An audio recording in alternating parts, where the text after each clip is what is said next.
Salam kerahiman. Hari ini tema Ekaristi Adorasi dengan judul Hati Yesus yang Hidup.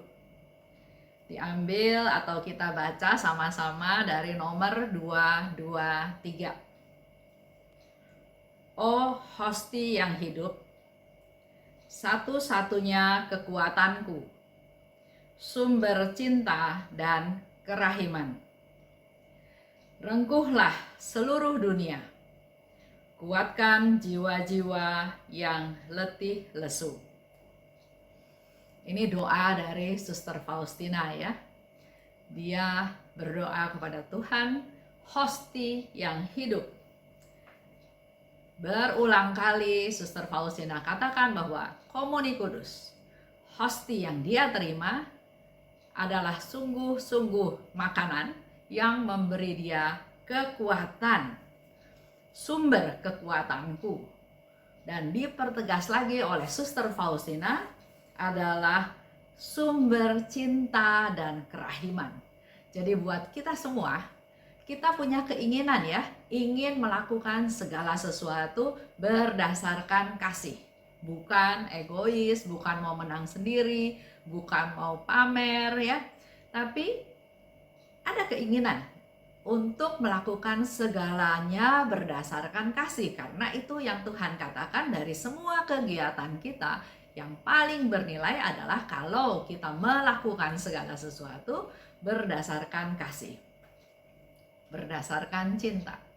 Tapi kenyataannya kalau kita berani mengevaluasi diri, sering yang kita lakukan, kita pikir berdasarkan kasih, tapi kalau betul-betul dievaluasi lagi, kita melakukan eksamen ya, seperti yang Romo Rumanto ajarkan, suara hati atau ada teguran, ada pencerahan bahwa kita belum melakukan berdasarkan kasih, belum melakukan berdasarkan cinta. Ujung-ujungnya masih berdasarkan keinginan saya. Apa yang saya mau. Di sini Suster Faustina katakan kita menerima Hosti yang hidup, kita menerima Komuni Kudus, sumber kekuatan yang juga sekaligus sumber cinta dan kerahiman. Jadi kalau kita mau melakukan segala sesuatu berdasarkan kasih, biar menjadi alatnya Tuhan untuk mewartakan, menyatakan kerahimannya Tuhan, salah satu cara yang paling mujarab adalah dengan menerima Komuni Kudus.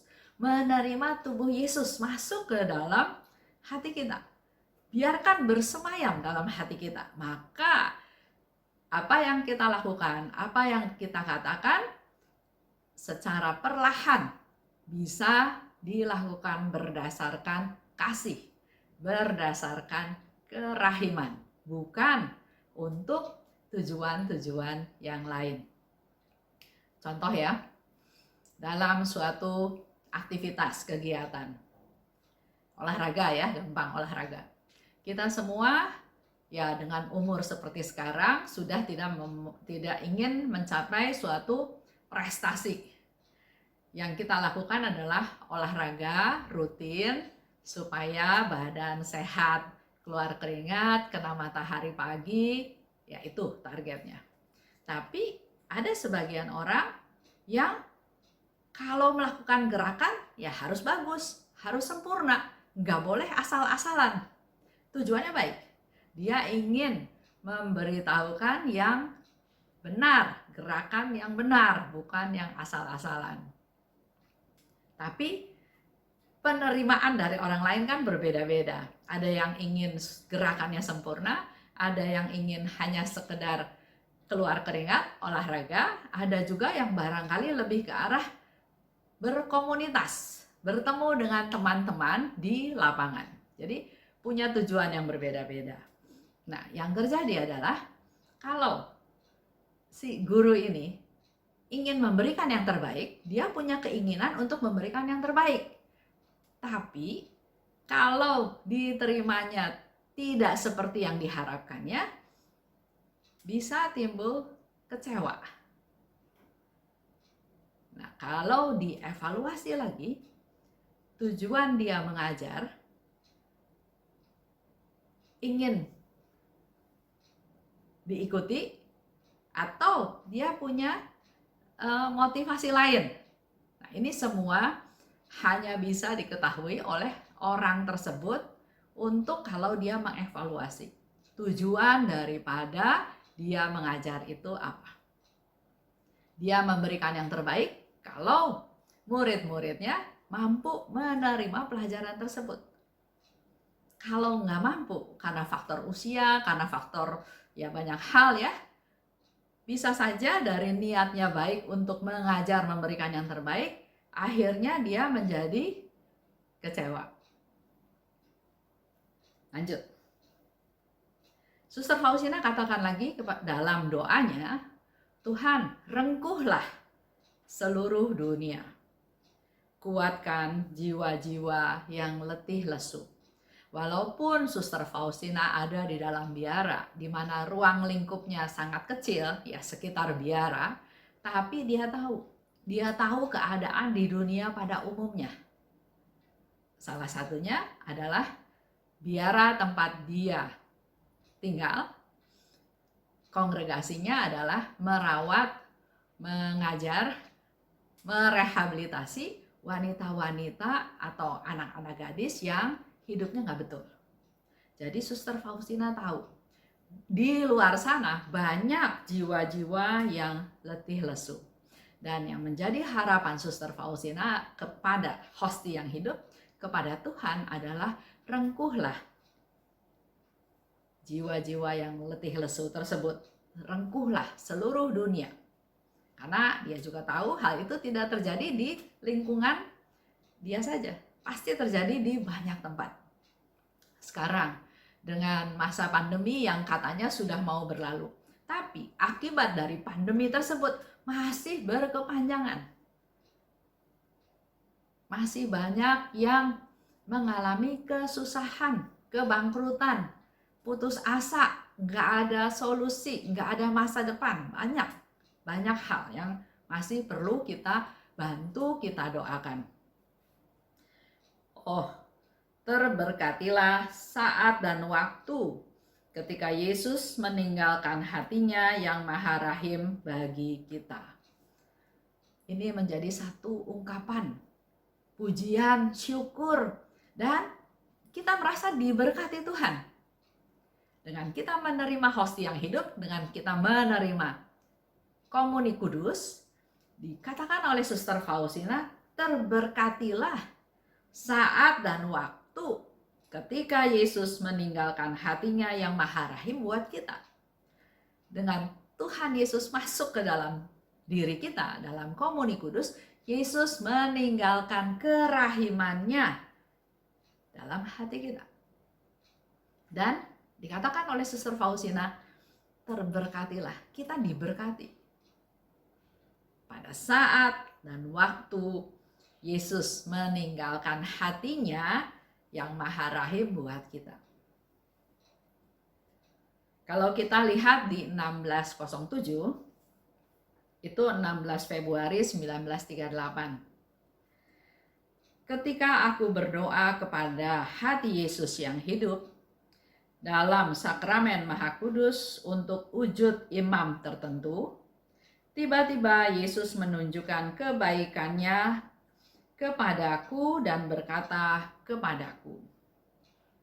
Jadi kalau kita pergi ke sakramen Maha Kudus, tidak hanya semata-mata berdoa untuk kita pribadi, tidak hanya untuk keluarga kita yang berkaitan dengan kita saja, tapi Suster Faustina menunjukkan dia berdoa untuk imam tertentu.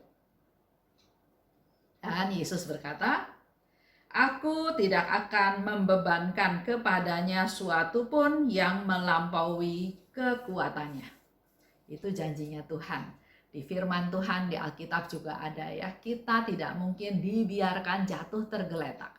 Tuhan tidak akan memberi masalah problem di luar kemampuan kita. Jadi kalau kita masih mengalami masalah, problem, yakin satu hal, kita masih lebih kuat dari problem tersebut, karena Tuhan katakan tidak akan membiarkan kita jatuh tergeletak.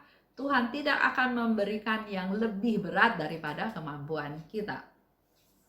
Begitu pula waktu Suster Faustina berdoa untuk imam tertentu, imam tersebut, Yesus mengatakan bahwa tidak akan membebankan kepadanya suatu pun yang melampaui kekuatannya.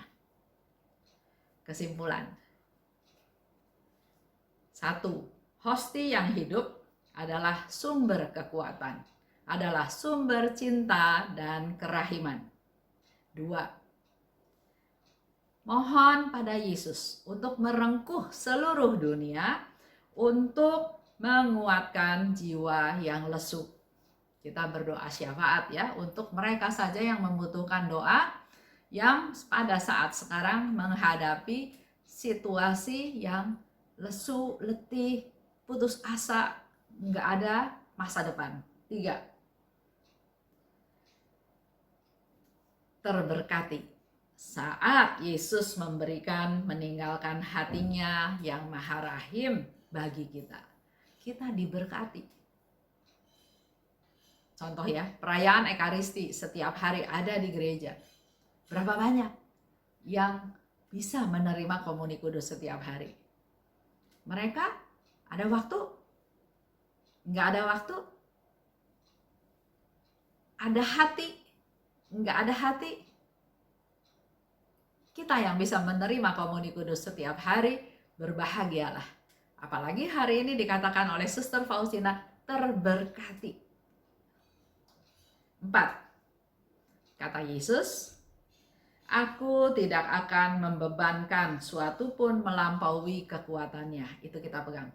Buat Bapak Ibu yang sekarang mungkin sedang menghadapi masalah, jalan buntu, bahkan ada seseorang ya yang minta saya berdoa untuk dia. Karena dia sepertinya sudah putus asa, tidak ada jalan keluar, tidak ada pekerjaan, ada utang, mungkin hutang di bank ya, yang menyebabkan hutangnya bertambah besar, tidak ada pemasukan, setiap hari yang terjadi adalah expense, pengeluaran, di mana suatu hari bisa-bisa rumahnya disita untuk membayar hutang-hutang tersebut. Percaya pada Tuhan, tidak ada sesuatu pun yang Tuhan tadi katakan lebih dari kekuatanmu. Jadi, tetap bersandar pada Tuhan, tetap mengandalkan Tuhan, berdoa pada Tuhan, minta Tuhan memberikan yang terbaik. Pasti ada solusi, pasti ada jalan keluarnya. Andalkan Tuhan. Terima kasih. Salam kerahiman.